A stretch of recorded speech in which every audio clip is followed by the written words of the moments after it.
chiama Buia, Maiano,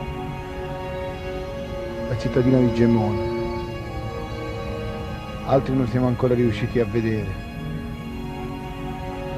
Ci hanno detto che anche dei fiumi, dei piccoli corsi d'acqua hanno straripato per la caduta di macerie, di massi.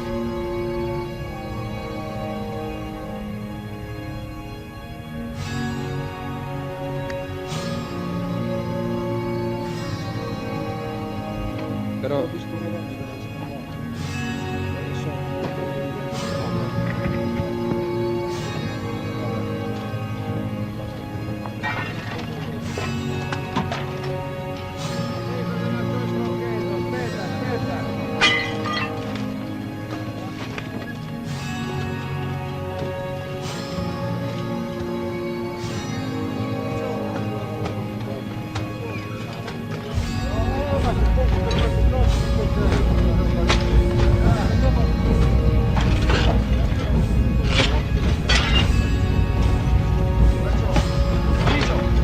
stanno portando via un bambino di 4 anni, l'hanno trovato sotto le macerie.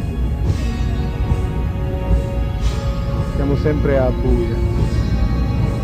Qui abbiamo una signora che era in questa casa, signora. Lei era lì, signora. Ringraziando Dio per lei. Sì, io sono salva, sono scappata tra una scossa e l'altra.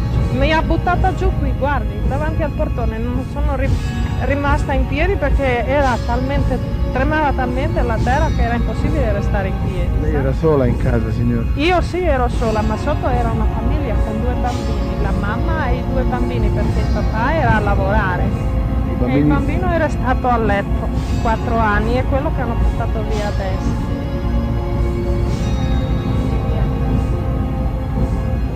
Casa sola, lei è qui di casa sola.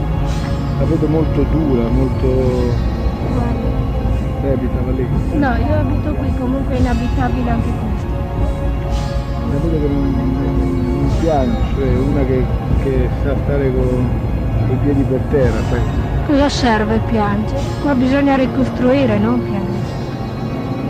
Sento qua, ha avuto degli amici, dei parenti, no? Ho avuto degli amici, ci stiamo organizzando per riunirci in un posto solo onde facilitare l'arrivo dei viveri, dell'acqua e della luce e facciamo il possibile, specialmente noi giovani qua ci stiamo dando da fare.